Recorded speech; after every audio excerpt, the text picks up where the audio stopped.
Tribe? How you guys doing? Go ahead and hit that subscribe button. I hope you like this video. This is going to be your review of Love After Lockup Season 3, Episode 14. So let's start off with Destiny and Sean. Listen. Sean came home from work, honey. His heart was in his throat because he ain't know whether Destiny was there or not. And all he thinking about is that $50,000. Okay, that is all that is on his mind. And he doesn't know whether she is there or not. And he is looking all through the house, calling her name, and come to find out she is out in the jacuzzi. Now, let me tell you something. I don't have a whole lot of sympathy for Destiny because I think Destiny be on that, you know what? But this episode, I was sort of with Destiny. I was like, Sean, if you don't, because she was in the hot tub out back, and he came out there, and she talked him into getting into the hot tub, and she was like, listen, I don't trust you right now. She said, you got a whole lot with what you done lied to me about your age, you lied to me about how many kids you had. She was like, I don't care about you having a relationship with the mother of your children. I just don't trust you right now because I don't trust nothing you telling me. And I need you to understand that you're going to have to, like, tell me what's going on. You have to be honest with me. And he was like, but I don't know what you mean. You can trust me. She was like, yeah, no, I can't. So anyway, they talked or whatever. And he said he would do better. Because, listen, at this point, I think he's just trying to hold on to his $50,000. He said he would do better. So, later on in the episode, we see them heading down. She's got her court date. Her court date is the next day. Oh, they end up having sex in the hot tub. But whatever. They going down for the court date. They check into the hotel, honey. Before they get off the plane, good. Her sister calls and is like, girl, I'm picking you up. We going out. We going to party. We having a girls' night. Y'all, Sean, his heart was in his throat again. Sean was like, I don't think that's a good idea. Like, why you got to do it tonight? Can't you do it tomorrow? Like, you got court in the morning. Like, I'm really worried about you not, basically not making it to court. And he was like, we so close. Yeah, no, you so close. Because you the one that's going to be out if she don't show up for court. Let's be clear. The reason why she has a court date is because she cut off her ankle monitor and mailed it back. She cut off her ankle monitor the day she got out and mailed it back to them like, here you go. So you the one that's going to be out because she didn't put no money up. Your dumb ass did. So he keeps trying to talk her out of going, and she was like, listen, you're not my daddy. I'm grown. I'm going. She was like, listen, I moved to Vegas to be with you.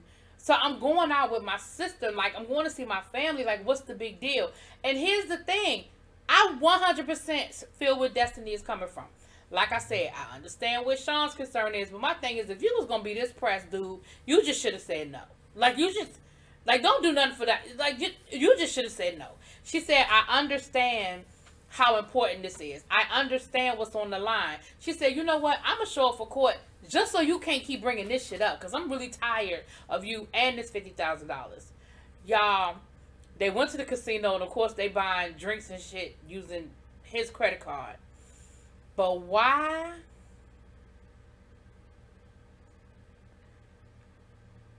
He started calling and texting her before they sat down good. Like, I don't even know if they ordered their first drink, and he is calling and texting. And of course she ain't answering. Why? Because she was like, I'm out, I'm having a good time, leave me alone. Like, stop playing with me. Child. So you know how they like to leave cliffhangers. So we ain't see no more of them. We don't know. Last we saw, Sean was sitting on the edge of the bed, honey, smoking that daggone. Not smoking. It's 1:00 in the morning, and he worried, child. That's the last we saw of them. Okay. Quaylon and Chevelle, listen. They taking the baby to the zoo. Quaylon said, listen, I think it's important for me to spend time, take her to the zoo and do stuff like that. Because, I grew up without a father. So I want to do stuff like that for her, He said, but I need to have a conversation with Chevelle, right? Now, the whole time he's telling Chevelle that it's the two of them. And they want, that he's having a good time at the zoo and loving the family vibe and all that good stuff. So he ends up telling her, listen, I need to go down to Texas. She was like, see, I knew something was going on. He was like, what you talking about? He was like, I need to go see my family. Like, I need to go to Texas. She was like, well, are you getting a round trip ticket or a one-way ticket? He was like, a one-way ticket. Well, how long you gonna be gone? He was like, I don't know. He said, listen, I need to figure all this stuff out. She was like, what you mean figure this out? He said, I need to figure everything out. I need to figure this out, you out, me being out. Like, this is all a lot on me, and I need to figure it out. Well, when you was in jail, when you was in jail, a whole lot of things were different when he was in jail. When you was in jail, you knew what you wanted. It wasn't no figuring it out. You knew what was up. You wanted us. You wanted your family. And what about the baby? You know she's going to be asking about you when you gone. See, that's why you shouldn't have brought your baby into this situation. So, he was like, listen, it ain't no need for us to keep arguing and going back and forth. Like, I'm going to Texas and that's it. Like, and it's a one-way ticket, so it's gonna be what it's gonna be. And she was like, see, you thought you said you knew what you wanted when you was in jail. He was like, I still want to be with you. Like, I still love you. I still want to be with you. But I just got some stuff I need to take care of. I said, girl, he ain't coming back. You gonna have to chalk that one up. He ain't coming back. And I hate it because I think Quaylen really is trying to do the right thing. I really think he is stuck between a rock and a hard place. Like, at the end of the day, he's been in jail longer than he's been free. And he's not even in his 30s yet. So, it's a lot for him to digest, right? Anyway, Scott and Lindsay, child. Lindsay is still adjusting to life with the ankle monitor.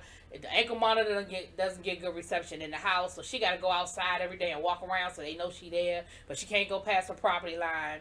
But she's in a good mood after she seen her baby. She saw the baby. She's in a much better mood, honey. She goes to take a bath, and she tries to get Scott to get in the tub with her, and she's like ready to have sex. She's ready to, she said, I really appreciate the fact that he didn't press me. He waited until I was ready and I was comfortable, and so she invites him to get in the tub with her and everything. And honey, as soon as he climbed in that tub, now mind you, she got to keep her foot out the water, so they got this whole, it was a situation, okay? And the two of them are in that tub, and it was a whole lot going on. But, as soon as they get in the tub good, her ankle monitor go off, and she got to go plug it up. So they get out the tub, and they sitting on the bathroom floor, and, then they end up having sex on the bathroom floor, child. I mean, the bedroom floor, child. So the next day, Lindsay's feeling good. She was like, we had a decent night. Now, she didn't say it was the best sex. But she said it was decent, and she enjoyed that time, and she was real appreciative of it. And Scott was like, it was a nice time. It was romantic. It was this. It was that. So everybody seemed to be happy with the way things went the night before. But then Scott, you know what they say about, curiosity killing the cat, okay? He came across a notebook and decided to look through it. No, you saw her shit and you decided to go through it because you knew it wasn't your notebook. Therefore, it wasn't your business. But he opened up the notebook and he found this note, and basically it was a manifesto. It was her action plan, not her manifesto. It was her action plan, okay? It was her plan on how she was gonna get out of jail, get her a good little sugar daddy that was gonna set her up financially, and she was gonna live happily ever after with her daughter after she got all that she could get from the sugar daddy and roll out. And Scott was like, "You want to explain this?" She talking about, y'all. She talking about some. Well, I don't have social media to come across little funny quotes and stuff. So when I read a book or I come across a funny quote, I would write it down in my notebook. Girl, that wasn't no funny quote. That was like a 3-paragraph letter to yourself explaining how you was going to get this rich man on the hook. That's what that was. And he's the rich man. So, he in his feelings, and I would be too. He was like, "What's this? You want to explain this?" And of course she was like, "You're going through my stuff? Oh my gosh, we had such a great night last night, and now you're going through my stuff?" I was like, you're going through your stuff. But the question is, what's the answer? Okay, now we have crazy. Listen.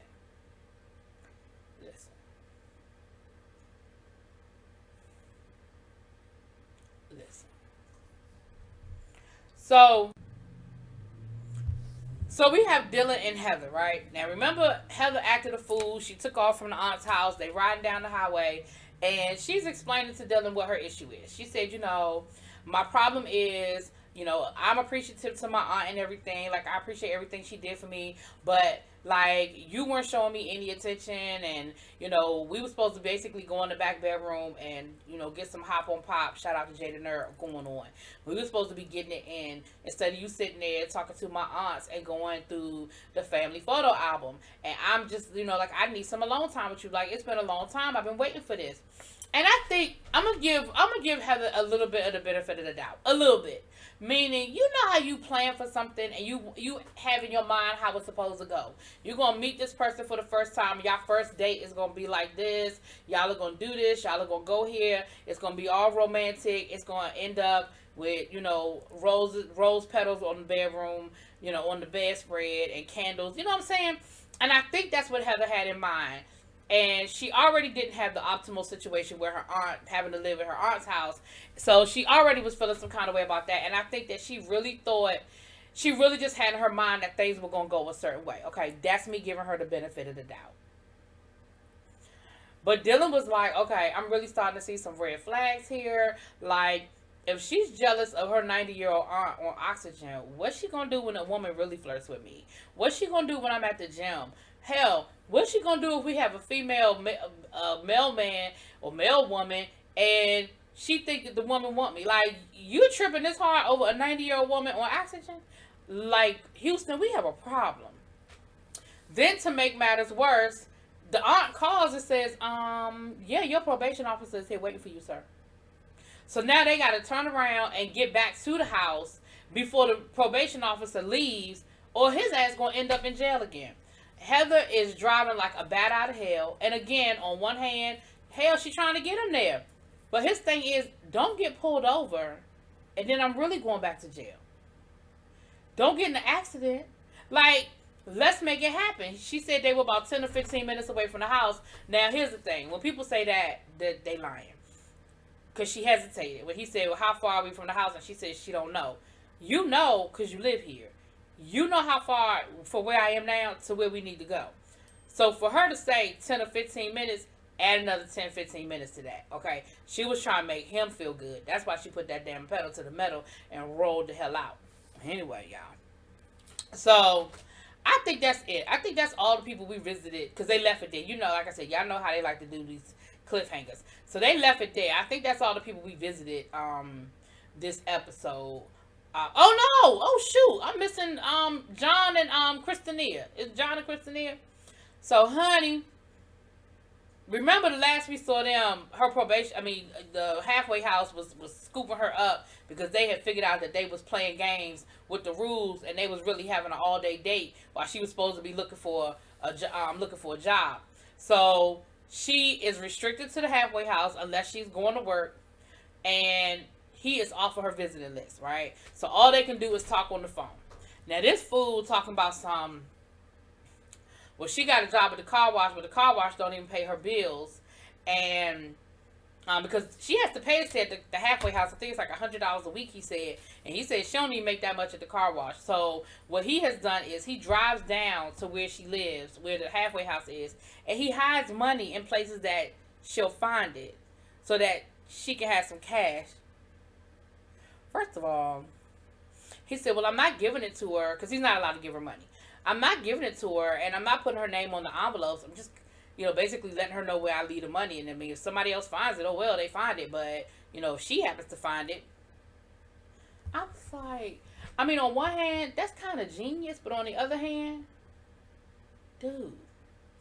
So then his friend is telling him, that might not be the best idea. Like, she's an addict in early recovery, having access to cash like that, like $20 might not seem like a big deal, but $20 is a hit. When you know what I'm saying? Like, especially depending on what kind of drugs you're doing. And so his friends are telling him, like, that's not a good idea. Like, that's not smart. You're giving her access to cash. She's early in her recovery, and that's basically like a blank ticket. You know what I mean? Like, she can go wherever she needs to go and get herself a little hit. That's why she's not supposed to have cash. That's why you're not allowed to give her money, child. But the other part is, she's living in the halfway house with the people she used to get high with or buy drugs from. So, like, this halfway house situation sounds real interesting. Then she calls him and she tells him that she's stressed out because her mom and her sister are in a really bad situation. Come to find out, her sister is in an abusive relationship and she's a drug addict as well. And that the mom is really stressed out. Remember, her mom is already on oxygen, child.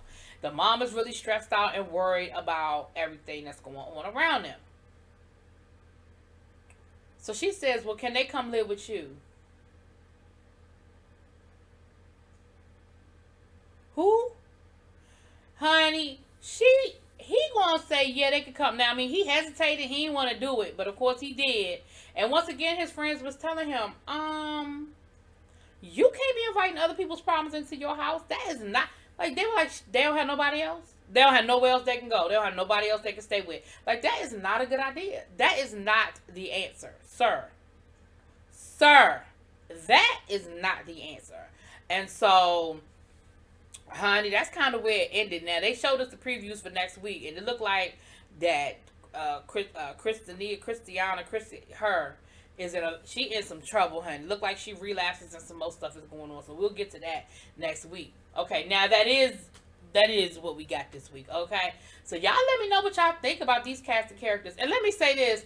I want to send a sincere apology to Jaylee's Corner. First of all, I love you, Jaylee. I watch your videos, and I accidentally took a thumbnail last week off of the internet, and it was actually your thumbnail. So I apologize for that. It was not done intentionally. It was not done to mislead anybody.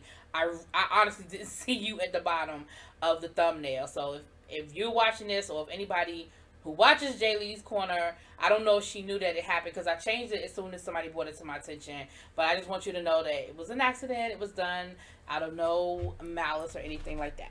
All right. Thank you so much. I'll talk to y'all later. Peace.